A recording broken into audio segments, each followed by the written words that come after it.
Bonjour à tous, Droit Citoyen, le média libre citoyen, nous sommes devant les 24 colonnes à Lyon. Nous sommes ici aujourd'hui à l'occasion d'un rassemblement intersyndical. Nous allons interviewer quelques personnes au sujet de leurs revendications, la raison pour laquelle ils sont là et pourquoi ils ont choisi cet endroit-là en particulier qui est très symbolique. On nous a habitués à des manifestations, des processions de la manufacture des tabacs jusqu'à la place de Delcourt. Ce rassemblement aujourd'hui, pourquoi avoir choisi cet endroit-là? Pourquoi avoir choisi un rassemblement fixe? C'est un endroit un petit peu symbolique. Les 24 colonnes à Lyon, c'est un endroit un peu historique, un peu où tout se passe en termes de droit et de droit juridique et de tribunal. Et quel est le problème avec le droit en ce moment? Eh bien, on a tendance, après plein de manifestations, que ce soit la loi El Khomri, les cheminots, y compris les gilets jaunes, et effectivement aujourd'hui la loi sur les retraites, eh bien on s'aperçoit que les syndiqués et les syndicats dans les entreprises, parfois il y a des retours de bâton et un petit peu difficile à subir au quotidien. Donc il y a vraiment une criminalisation de l'action syndicale. Vous voyez comme ça, donc quel genre de condamnation vous pourriez nous parler? Si on manifeste régulièrement, ça peut aller sur des reproches, des retours, des pressions diverses et variées. Une pression de la part de la justice ou de la part du corps de métier? De la part, je parle dans les entreprises, hein. Moi je viens d'un grand groupe rhône-alpin, Renault Trucks pour ne pas le citer, et on a parfois des retours des managers qui nous disent tiens, pourquoi tu vas manifester systématiquement, etc. Donc le droit syndical est un peu remis en cause. Alors aujourd'hui, dans mon entreprise, c'est pas arrivé jusqu'à des mises à pied ou des choses comme ça, mais bon, voilà, on sent une certaine tension. C'est pour ça que vous êtes là aujourd'hui, pour vous battre contre la pression qui est mise sur les manifestants. Tout à fait. Pour en revenir, nous les Gilets jaunes, on est encore une fois de plus ici pour... comme sur tous les rassemblements. Pour toujours être en soutien, parce que nous, notre combat, c'est pas uniquement la lutte par rapport à la retraite. Voilà. Notre combat est multiple et il est pour le climat aussi, pour la condition humaine et sociale sur tous les plans, même pour défendre le droit des femmes. Nous, ce qui nous intéresse, c'est la condition humaine, voilà, avant tout. Depuis le début du mouvement des Gilets jaunes, il y a énormément de vos camarades Gilets jaunes qui ont été arrêtés pour des raisons ou une autre. Est-ce que pour vous, c'est aussi une façon de vous exprimer contre ça, d'être présent aujourd'hui devant les 24 colonnes? Ah bah c'est évident, hein, l'amnistie pour les Gilets jaunes, bien sûr. Oui, ça on attend ça, bien sûr. Ouais. Vous avez des connaissances, vous, qui ont été arrêtés dans le cadre de manifestations?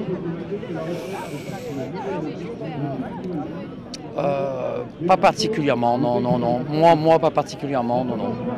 Mais vous savez qu'il y en a à qui c'est arrivé, quoi. Oui, tout à fait, oui. Je sais que l'année dernière, il y avait une personne qui a été prise, quand ils ont été nassés à Gerland, qui a été pris avec des fumigènes et ils l'ont lourdement pénalisé puisqu'il s'est pris 9 mois. Voilà. 9 mois de prison, ferme? Ouais, 9 mois de prison, ouais, ferme. Ouais. Oui. Donc, pour quel chef d'accusation, vous savez? Le fait d'avoir des fumigènes dans son sac, ils ont estimé que c'était dangereux et qu'ils préparaient quelque chose avec ça. Voilà, donc, voilà. Oui, d'accord. Okay. Donc là, aujourd'hui, on est devant les 24 colonnes. Il y a une réunion intersyndicale. Vous avez dit que vous êtes aussi sur tous les types de manifestations, donc aussi pour le mouvement des droits des femmes. Est-ce que vous serez présent le 8 mars pour la manifestation qui aura lieu le jour de la journée internationale des droits de la femme? On est habitué puisqu'on va être là le 7 mars, donc le 8 mars. Puis après, on va être à Paris, donc à Paris dès le 14 mars aussi. Voilà. On est un peu de partout quand on peut le faire, hein, parce que se déplacer à Paris, c'est pas très facile pour tout le monde. La chose la plus difficile, qui a été vraiment à mon avis, le point le plus problématique pour les Gilets jaunes, c'est le déplacement, l'hébergement. Voilà. L'hébergement étant pour Paris la chose la plus difficile. Voilà. Pour le déplacement, vous vous organisez entre vous ou... Non. Parce qu'à Toulouse, ils font ça. Ils ont mis un système d'entraide, de covoiturage, etc. pour monter sur Paris pour ce genre de déplacement. Oui, mais Toulouse, c'est vraiment, il y a une forte union des Gilets jaunes à Toulouse. Hein, c'est pas le cas de Lyon. Lyon, c'est une des villes, on le dit tous, hein, c'est une des villes les plus dures de France. Tout a été fait pour que le mouvement non seulement ne se développe pas, mais réduise à zéro. Et en fait, il ne réduira jamais, tout simplement. Mais on vous voit toujours présent sur tous les rassemblements possibles et imaginables qui ont lieu sur Lyon, vous êtes toujours présent. Voilà. Et il faut s'attendre à un retour des Gilets jaunes. On prépare ça, c'est long, c'est très long. Voilà, on va faire revenir ceux qui sont privés de démocratie, qui craignent le LBD, qui craignent les gaz lacrymogènes surtout, parce que c'est quand même cancérigène, hautement cancérigène. Les coups de matraque aussi. Bien que ces derniers temps, on a été un petit peu plus tranquille, mais bon. Il est clair que tous ces citoyens gilets jaunes qui sont dans les provinces n'ont plus leur mot à dire parce que voilà, on leur prive de la manifestation. Donc moi je suis convaincu personnellement que ceux qui veulent être violents, ma foi, qu'ils fassent leur manifestation. C'est très bien qu'indépendamment de ça, il y ait des gens qui aient le droit de manifester dans un cadre pacifique. Parce que je suis convaincu que ça représentera une masse très importante par la suite. Voilà. Le retour de cette masse, ça va être très importante. La liberté d'expression, de manifestation, d'opposition est bien trop chère pour que nous puissions la laisser filer. Nous vous donnons d'ores et déjà rendez-vous le jeudi 5 mars, 11h30, depuis la place Jean Massé en direction de la place Bellecour, contre le projet de réforme des retraites, en dénonçant toutes les inégalités subies par les femmes aggravées par ce projet de réforme. Rendez-vous également le dimanche 8 mars dans le cadre de la journée internationale de lutte pour le droit des femmes à 15h place Bellecour.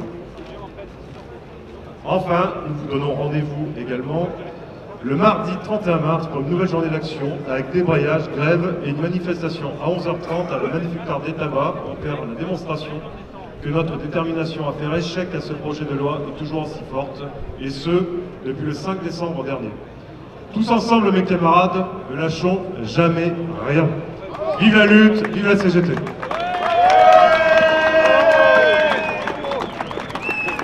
La FSU partage effectivement complètement ce qui a été dit. Alors, la FSU est une fédération de fonctionnaires. Donc nous, ce qui nous impacte dans cette réforme des retraites, c'est le calcul sur les 6 derniers mois, la fin du calcul sur les 6 derniers mois pour les pensions. Et comment faire croire que calculer les pensions sur l'ensemble de la carrière peut être l'équivalent du calcul sur les 6 derniers mois. C'est absolument impensable. Je vais m'exprimer au nom du comité de liaison contre les violences policières de Lyon. D'abord pour rappeler donc une série de constats qui sont, je pense, assez partagés par tout le monde ici. Premier constat, c'est qu'on assiste depuis un peu plus d'1 an maintenant à un processus d'ensauvagement du maintien de l'ordre français. Ce processus d'ensauvagement, il date pas d'hier, puisqu'on sait très bien qu'il frappe depuis plusieurs décennies aujourd'hui les quartiers populaires de France. Mais bon, de fait, on assiste à un déplacement, un élargissement de ces pratiques de maintien de l'ordre, à un élargissement de cet ensauvagement des pratiques de maintien de l'ordre. Et c'est d'abord vis-à-vis de ce premier constat que le comité de liaison s'est constitué. Le deuxième constat, c'est un bouleversement du cadre légal et du cadre juridique français qui ne sert plus simplement comme base qu'il s'agirait d'appliquer en vertu de principes un petit peu généraux qui seraient les principes de la justice, mais qui relève davantage d'un arsenal dans lequel pioche alternativement la police ou la justice pour entraver le droit et la possibilité de se mobiliser. Le troisième constat, qu'on connaît également tous ici, c'est le déni qui frappe à la fois la parole politique, la parole judiciaire, la parole policière, mais aussi la parole médiatique vis-à-vis de tout ce qui se passe sous nos yeux depuis maintenant un certain nombre de mois. Alors, suite à ces différents constats, donc à Lyon comme dans d'autres endroits en France, parce que c'est des collectifs qui existent sous différentes formes, à Paris, à Bordeaux, à Lille, à Montpellier, à Toulouse et dans d'autres villes encore, il y a un comité de liaison qui s'est constitué il y a de ça plusieurs mois. Comité de liaison qui est composé à la fois donc, de représentants de différentes organisations, la Ligue des droits de l'homme, un certain nombre de syndicats, même de partis politiques, mais aussi des individus qui se sont réunis au-delà de leurs désaccords politiques sur la nécessité de dénoncer ce qui se passe sous nos yeux depuis encore une fois un peu plus d'1 an. Comment se passe l'activité de ce collectif? En gros, ce collectif, il part du principe, il part du constat que l'information peut être une arme et que c'est simplement en systématisant, ou c'est à la condition de systématiser le recueil d'informations sur ce que fait la police lyonnaise qu'on peut derrière désarmer cette police lyonnaise et entraver en tout cas la bonne conduite de ses activités quotidiennes. Du coup, le comité de liaison, il a conduit toute une série d'activités depuis quelques mois maintenant. Il a enquêté sur les procès qui ont frappé le mouvement des Gilets jaunes l'année dernière.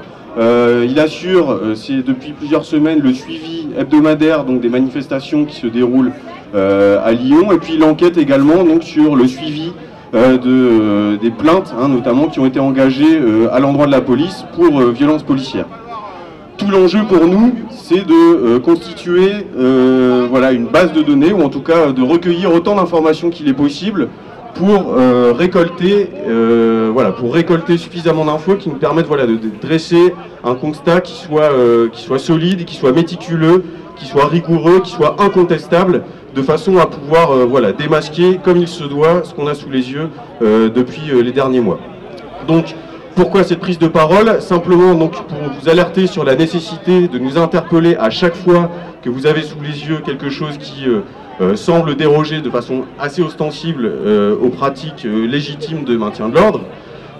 Alors comment faire pour nous interpeller, qui vous soyez, c'est-à-dire membre de syndicat. Donc il a été évoqué tout à l'heure ce qui s'est passé le 6 février, mais en fait à chaque manifestation on peut observer des entraves disons au cadre officiel du maintien de l'ordre. Mais nous contacter comment? Alors on a un site internet qui s'appelle Surveillons-les, on a un Twitter qui s'appelle Surveillons-les, et on a une boîte mail qui s'appelle surveillons-les@riseup.net. Donc surveillons-les@riseup.net. L'idée c'est de pouvoir récolter autant de témoignages sur ce qui s'est passé, de façon encore une fois à pouvoir dresser un état des lieux qui soit aussi complet que possible, et enfin rendre les coups qu'on se prend depuis maintenant un an. Je vous remercie. Eh bien moi, je vais intervenir au nom du collectif du 21 octobre, parce que déjà, il y a 10 ans, en octobre 2010, il y avait des manifestations, un mouvement très important contre la réforme des retraites. À un moment donné, cette réforme, elle a eu un écho, y compris dans la jeunesse, important, et le 21 octobre 2010, il y a eu une manifestation de lycéens très importante sur la place Bellecour. La police a décidé de bloquer la place Bellecour, et suite à ce blocage, une action unitaire avec de nombreuses organisations a été posée. Donc il y avait 16 organisations qui ont porté plainte, ainsi que 16 plaignants individuels. Et je reprendrai ce qu'a dit Raphaël avant moi, d'où l'importance dans ces mouvements d'oser faire un témoignage, parce que c'est important de ne pas laisser faire. Bien sûr, l'action en justice ne remplacera pas l'action et le mouvement de rue, mais c'est aussi une limite de défendre nos droits, de défendre les camarades qui ont été blessés dans une manifestation, et c'est très important. L'action qu'on a menée depuis 10 ans a porté ses fruits, puisque la Cour d'appel nous a donné raison, et que peut-être que le chef de la police et le préfet de l'époque seront mis en examen. Peut-être, on ne sait pas encore, puisqu'on aura le résultat le 5 mars prochain de l'action qu'on mène depuis 10 ans, avec toutes les organisations et les plaignants. Donc, je réaffirme l'importance de ne pas laisser dans l'ignorance et de témoigner en donnant les informations aux sites qui ont été donnés, mais aussi en faisant remonter chacun dans les organisations dont on dépend, puisqu'il y a une unitaire et que tout ça peut être rassemblé à ce niveau-là. Il y a des gens qui n'hésitent pas à l'heure actuelle à considérer que le virage pris par le gouvernement, par le pouvoir, c'est un virage qui va vers un terrorisme d'État. Quelles ont été les conséquences pour vous de la loi anti-manifestants dont vous parlez en fait? Les conséquences, elles sont connues bien sûr. On ne les voit pas, on n'en entend pas parler, on ne les voit pas dans les médias mainstream, c'est-à-dire les médias qui appartiennent aux milliardaires français. C'est l'effet, effectivement, sauf pour des militants vraiment chevronnés, c'est que ça fait réfléchir effectivement les gens, et c'était bien le but, dans la mesure où on risque d'être blessé, mutilé, ou tout au moins matraqué, d'une part par rapport aux violences policières, ça fait partie des violences policières bien connues, mais aussi, bon, comme ça a été dit par les personnes qui sont intervenues là tout à l'heure, les risques au niveau judiciaire. Il y a eu des milliers de gens qui ont été mis en garde à vue pour généralement 3 fois rien, parce que bon, quand il y a vraiment quelque chose, un acte réel, bon, il y a automatiquement au travers de la garde à vue, il y a un jugement qui est quasi immédiat. Donc dans la plupart des cas, dans la très grande majorité des cas, c'était destiné, et d'ailleurs ça a été avoué à un moment par le ministre de l'Intérieur, à faire en sorte qu'il y ait moins de manifestants, de dissuader les manifestants ou empêcher que ces gens, en étant mis tout de suite en garde à vue, puissent participer aux manifestations. Donc tout cet ensemble-là, c'est très clairement destiné à faire en sorte que les opposants ne puissent plus manifester, ou en tout cas à limiter les possibilités de manifester sans avoir des conséquences au point de vue répression policière ou au point de vue répression judiciaire. Voilà, c'est très clair. Pour nous, c'est très clair. D'après votre expérience, est-ce que ça a marché au final? Est-ce qu'il y a moins de manifestants? Est-ce que les gens sont plus... Oui, c'est évident. Oui, parce que quand on regarde par rapport aux manifestations, je veux dire au niveau gilets jaunes, mais pas que, au point de vue même par rapport aux manifestations contre la réforme des retraites, il y a moins de... il y a le phénomène par rapport aux manifestations contre la réforme des retraites. Il y a eu évidemment les gens qui ont fait des grèves pour une durée importante. Il y a le problème financier qui se pose. Mais au-delà de ça, il y a effectivement le fait de risquer vraiment d'être agressé physiquement par la police, de se retrouver éventuellement pour 3 fois rien avec une condamnation. Et bien sûr, ça fait réfléchir. Simple question, pourquoi est-ce que vous avez ces chaussures sur un bâton? Alors là, on va dire que j'espère qu'ils vont marcher loin, très loin avec leurs godillots, nos Playmobil de cœur. Ah d'accord, c'est ça que ça signifie? Voilà. D'accord, merci beaucoup. Alors, pourquoi est-ce que vous manifestez aujourd'hui? C'est quoi les revendications de ce rassemblement intersyndical? Alors aujourd'hui, on a par rapport à... il y a les violences policières, on reste aussi sur le thème, il y a aussi les retraites. Mais là aujourd'hui, on était, comme vous voyez sur les banderoles, sur la criminalisation de l'action syndicale. Ouais.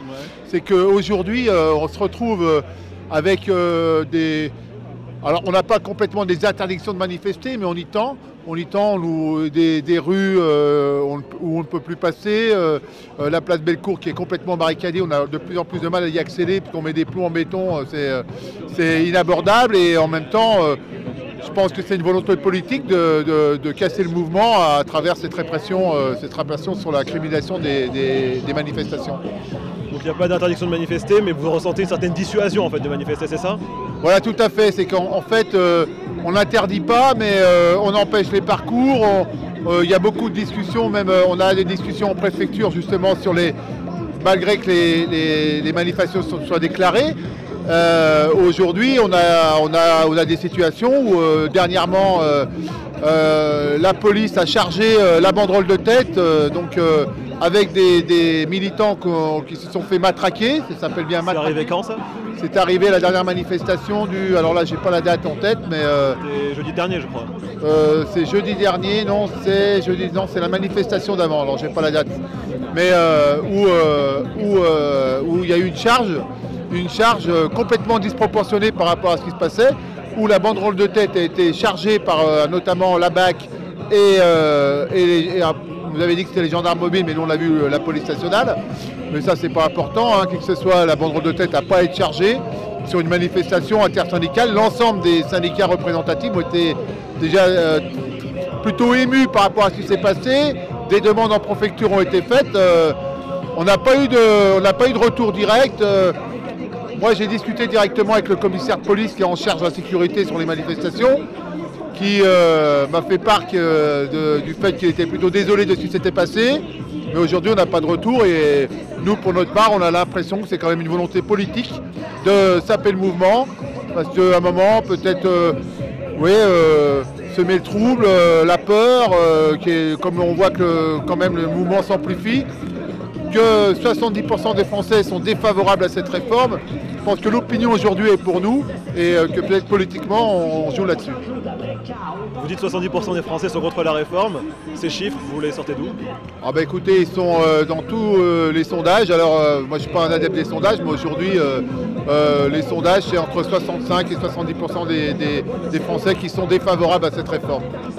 Dans tous les cas, comme elle est proposée. Aujourd'hui, donc c'est pas uniquement contre la criminalisation de l'action syndicale que vous vous êtes rassemblés. J'ai vu quelques personnes qui portaient aussi des gilets sur lesquels il y avait écrit « Hôpitaux en colère », etc. Donc c'est clairement une réunion intersyndicale, et ce pour plusieurs causes, c'est ça? Aujourd'hui, oui, dans la mobilisation, il y a plusieurs causes qui se rejoignent. Aujourd'hui, il y a la mobilisation. On est aujourd'hui sur la criminalisation de l'action syndicale, mais en même temps, effectivement, on porte aussi encore cette contestation contre ce projet de retraite. On est aujourd'hui devant les 24 colonnes, les fameuses 24 colonnes de Lyon, la cour d'appel. Pourquoi avoir choisi cet endroit en particulier? Écoutez, c'est des symboles, hein, les 24 colonnes, la cour d'appel, voilà, c'est des symboles. À un moment, il faut oui, apporter un peu de symbolique à tout ça, et puis on a trouvé que justement la cour d'appel et ce grand déploiement des 24 colonnes était plutôt intéressant. Vous pensez que ce mouvement sera impactant? On pense qu'il va être un rassemblement d'aujourd'hui. Oui, tout à fait. Alors, on peut pas à un moment nier ce qui se passe. Les rassemblements sont de plus en plus nombreux. Donc, effectivement, je pense que l'opinion publique nous est favorable. Donc, à un moment, on le souhaite que le gouvernement va finir par entendre.